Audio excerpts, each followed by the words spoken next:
Hello friends, कैसे हैं आप सब। कभी कभी ना मंजिल इतनी करीब होती है कि उसके जस्ट एक स्टेप पहले हम हार मान लेते हैं और अपना पाँव पीछे खींच लेते हैं। क्योंकि हमने पहले बहुत सारे फेलर देखे होते हैं,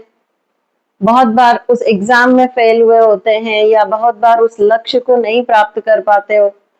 तो उस चक्कर में हम ये सोचते हैं कि अब हम इस काम को कर ही नहीं पाएंगे और उसको गिव अप कर देते हैं। हमें ये नहीं पता होता है कि सिर्फ एक कदम हमें और रखना है और हमारी मंजिल, जो हमारा खुशियों का खजाना है, जिसके लिए हमने शुरू से सपना देखा है, वो ड्रीम हमारा कंप्लीट हो सकता है, सच हो सकता है, जिंदगी भर की खुशियां हमें दे सकता है। इसलिए पेशेंस रखना बहुत ज्यादा जरूरी होता है। पेशेंस रखने का मतलब लापरवाह होना या आलस करने से नहीं है। मतलब पेशेंस इतना एक्सट्रीम भी नहीं होना चाहिए कि ठीक है, जब जो होना होगा हो जाएगा और हम हाथ पे हाथ धर के बैठ जाएं, वो ऐसा भी नहीं होना चाहिए। लेकिन पेशेंस का एक्चुअल मीनिंग ये होता है कि जितना हम एफर्ट लगा रहे हैं और उतना हमको रिजल्ट नहीं मिल रहा है, तो उससे हम हार नहीं माने, उससे हम निराश ना हो कि यार मैं तो 10 घंटे पढ़ता हूँ, वो दूसरा जो भी है सॉरी, वो 5 घंटे पढ़ता है, फिर भी उसका तो एक बार में एग्जाम में सिलेक्शन हो गया, मेरा नहीं हुआ। मैं ऑफिस में इतना काम करता हूँ, दूसरा बंदा फोन पे लगा रहता है, कई बार छुट्टियां मार लेता है, लेकिन फिर भी बॉस उससे खुश रहता है। मैं सारे दिन घर का काम करती रहती हूँ, बच्चों के पीछे पीछे भागती रहती हूँ, हस्बैंड की जी उजूरी करती रहती हूँ, उसके बाद भी मैं बुरी हूँ। भाभी जी तो कुछ नहीं करती है, 10% काम करती है, फिर भी वो अच्छी है ना। तो ये जो सोच होती है, ये इंसान का पैर पीछे धकेलती है, ये मजबूर करती है कि हम गिव अप कर दें। ठीक है, अब हमको कुछ नहीं करना, अब हमको कोई एफर्ट नहीं करना, है ना। जबकि देखिए, आप अच्छे हैं बुरे हैं, वो सब अपने अपने मन में सब जानते हैं, है ना। वो एक अलग वीडियो में हम डिस्कस करेंगे। लेकिन यहाँ पर अगर हम सिर्फ पेशेंस की बात करें, धैर्य की बात करें, तो इतना सा धैर्य और रखें कि अगर आप 9 अटेम्प्ट दे चुके हैं, सपोज किसी काम को आप 9 बार कर चुके हैं, है ना, तो हो सकता है कि 9 बार फेलर के बाद में 10वीं बार में उसमें सफलता मिलनी निश्चित हो, क्योंकि एक तो आपको 9 बार का अनुभव हो चुका है। अब आप 10वीं बार में ऐसी कोई गलती नहीं करेंगे जो आप पिछली 9 बार कर चुके हैं, है ना। दूसरी बात, आप आगे का भी सोच के चलेंगे कि यार इन इन जगहों पे मैं फेल हुआ हूं, इन इन जगहों पे मैंने ठोकर खाई है, तो अब मैं ऐसा क्या करूं, इनसे रिलेटेड भी ऐसी कौन सी गलतियां हैं जो करने से मेरा फिर से नुकसान हो सकता है, मुझे धोखा मिल सकता है या मुझे असफलता मिल सकती है। तो जो 9 बार आपको असफलता मिली, उनसे तो आप बचेंगे ही बचेंगे। साथ ही साथ जो प्रोबेबिलिटी है, यानी जो संभावना है भविष्य में कोई और असफलता मिलने की, उसके लिए भी आप फूंक फूंक के कदम रखेंगे, उससे भी आप एडवांस में अपने को बचा के चलेंगे। अपना जितना जोर हो सकता है, जितना आप अपना एफर्ट डाल सकते हैं, वो आप 10वीं बार में अगर डालेंगे तो निश्चित रूप से आपको आपके कर्मों का फल मिलेगा ही मिलेगा। और इसीलिए कई बार होता है कि बिल्कुल एंड मोमेंट पे आते आते हम हार मान लेते हैं और जो हमको मंजिल मिलने वाली थी 10वीं बार एफर्ट करने से, उसको हमेशा के लिए खो देते हैं। क्योंकि एक बार आपने ब्रेक कर दिया, फिर उसके बाद में वापस जीरो से स्टार्ट करने में बहुत तकलीफ होती है। कुछ एज की वजह से भी रिजिडिटी आती जाती है। 20 साल की उम्र में इंसान का दिमाग जितना एक्टिव होता है, जितना वो एफर्ट कर सकता है, जितनी भाग दौड़ कर सकता है, जितनी पढ़ाई कर सकता है, जितना दौड़ दौड़ के काम कर सकता है, बट ऑब्वियसली उतनी एनर्जी के साथ वो 40 साल में नहीं कर सकता। ठीक है, देखिए, असंभव कुछ भी नहीं है, मैं किसी को डिमोरलाइज बिल्कुल भी नहीं कर रही हूँ,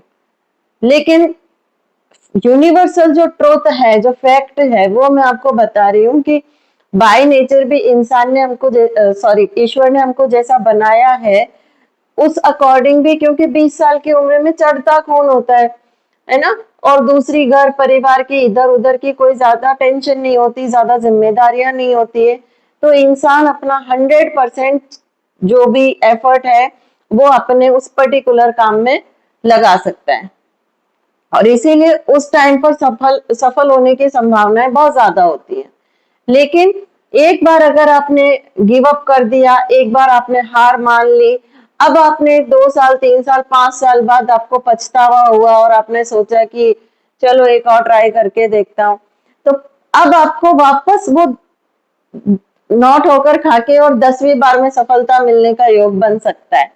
है ना। क्योंकि अब जीरो से शुरुआत करनी पड़ेगी। 5 साल में टेक्नोलॉजी चेंज हुई होगी, 5 साल में रिश्ते चेंज हुए होंगे, 5 साल में आपके आसपास का एनवायरनमेंट चेंज हुआ होगा, इसलिए फिर से शुरुआत करनी पड़ेगी। और यही अगर आप 5 साल पहले हार नहीं मानते और सिर्फ एक कोशिश और की होती, तो हो सकता है वो कोशिश, एक लास्ट कोशिश आपको आपकी मंजिल तक पहुंचा देती।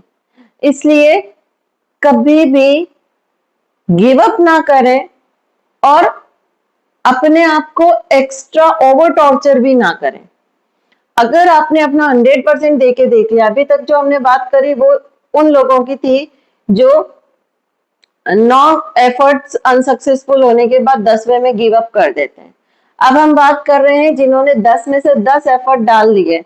और फिर भी उनको कोई सक्सेस नहीं मिल रही है, या अब अंदर से ये जवाब आने लगा है कि ये काम तेरे लिए नहीं बना है, या ये चीज तेरे लिए नहीं बनी है, या ये फील्ड तेरे लिए नहीं बना है। तो ऐसा भी नहीं है होना चाहिए कि आप उसी एक जिद में अपनी जिंदगी बर्बाद कर दो, आप आने वाले 5-10 साल और बेकार कर दो और आप फिर ना इधर के रहो ना उधर के रहो, कहीं के भी ना रहो। तो ये सोच समझ के आपका डिसीजन होना चाहिए। अगर आप किसी में अपना साल 2 साल 5 साल इन्वेस्ट कर रहे हैं तो उसका रिजल्ट आपको पता होना चाहिए कि क्या ये 5 साल इसमें देने के बाद मैं आने वाले 20-30 साल सिक्योर कर सकता हूं, मेरे खुद के, मेरी फैमिली के, या क्या मैं जिस इंसान में इन्वेस्ट कर रहा हूं अपना टाइम एफर्ट मनी सब कुछ, क्या वो इंसान इन चीजों के लायक है, या वो ऐसा एहसान फरामोश निकलेगा कि मैं, कहते हैं ना अपने कि धन भी गया और धर्म भी गया। तो ऐसा कोई सिर्फ अपने जिद में आके या अपने ईगो में आके और हम कोई सिली डिसीजन ले लें और फिर उसके पीछे अपना वक्त भी बर्बाद करें, अपने एफर्ट्स भी बर्बाद करें, पैसा भी बर्बाद करें, बेशकीमती समय को बर्बाद करके रख दें और लास्ट में बचे सिर्फ पछतावा, ऐसा भी नहीं होना चाहिए। आपका डिसीजन बहुत सोच समझ के लिया हुआ होना चाहिए। आप जो सपना देख रहे हो वो प्रैक्टिकली पॉसिबल होना चाहिए, और फिर उसके लिए आप अपना 100% एफर्ट डालें, पूरी कोशिश करें। और अगर आपको लगने लगा है, अंदर से आवाज आने लगी है कि 10 के 10 अटेम्प्ट किए जा चुके हैं और अब और इसमें समय व्यर्थ करना सही नहीं है, तो फिर आपको जो नेक्स्ट बेस्ट ऑप्शन अवेलेबल है, यानी कि जो आप उसके अलावा जो आप बहुत अच्छी तरीके से कर सकते हैं, उस पे आपको फोकस करना चाहिए, है ना। देखिए, हर चीज की एक लिमिट होती है। काफी सारे स्टेट्स में गवर्नमेंट जॉब की जो अपर एज लिमिट है, अधिकतम उम्र सीमा जो है वो 40 वर्ष है जनरल सामान्य वर्ग के लिए, ठीक है। तो इसका मतलब क्या हुआ कि भाई 40 साल के बाद अगर एक जनरल कैटेगरी का बंदा है तो वो उस एग्जाम के लिए अपीयर भी नहीं हो सकता, उसका फॉर्म भी नहीं भरा जाएगा, है ना। इसका मतलब ये थोड़ी है कि वो इंसान बेकार हो गया। इसके बहुत सारे रीजंस होते हैं, है ना। एक तो ये कि भाई आपको इतने मौके दिए जा चुके हैं, जिसको बनना होता वो 40 साल तक बन चुका होता। और गवर्नमेंट जॉब की बात को, उस मैटर को अभी हम साइड करें तो भी हम खुद को समझाने के लिए ये समझ सकते हैं कि भाई 40 साल तक अगर हम किसी चीज को अचीव नहीं कर पाए या गवर्नमेंट भी उसके बाद हमें मौका नहीं देती है, इसका मतलब हम बेकार नहीं है, इसका मतलब डेफिनेटली कोई और बेटर चीज हमारा वेट कर रही होगी। आज के डेट में जो इतने बड़े बड़े यूट्यूबर्स हैं, है ना, और बहुत सारे जो यूट्यूबर्स हैं जिनको कुछ को मैं फॉलो करती हूँ, कुछ को मैंने देखा है उनकी प्रोफाइल वगैरह को भी, तो मैंने ये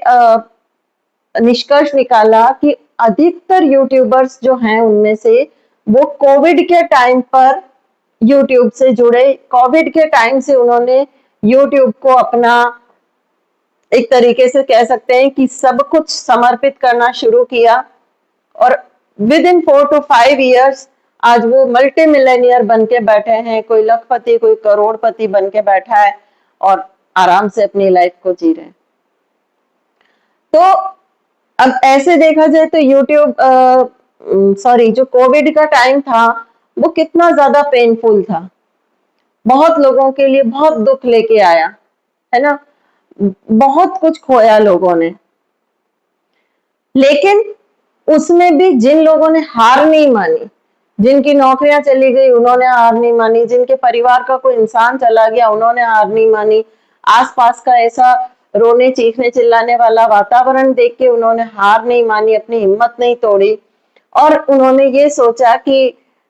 और कुछ हम नहीं कर पा रहे हैं तो क्या हम कर सकते हैं, और फिर उन्होंने यूट्यूब पे आने का सोचा, उसमें पूरी मेहनत करी, और आज उस एक अवसर ने उनकी पूरी जिंदगी बदल दी, उनके साथ साथ उनके परिवार की जिंदगी बदल दी। तो इसलिए हमेशा हर चीज बुरी नहीं होती है, हर चीज का रिजल्ट बुरा नहीं होता है। हो सकता है आज जो हमें बहुत बुरा लग रहा है, आज जिसमें हमको लग रहा है कि यार ऐसा क्यों हो रहा है मेरे साथ, इतना बुरा क्यों हो रहा है,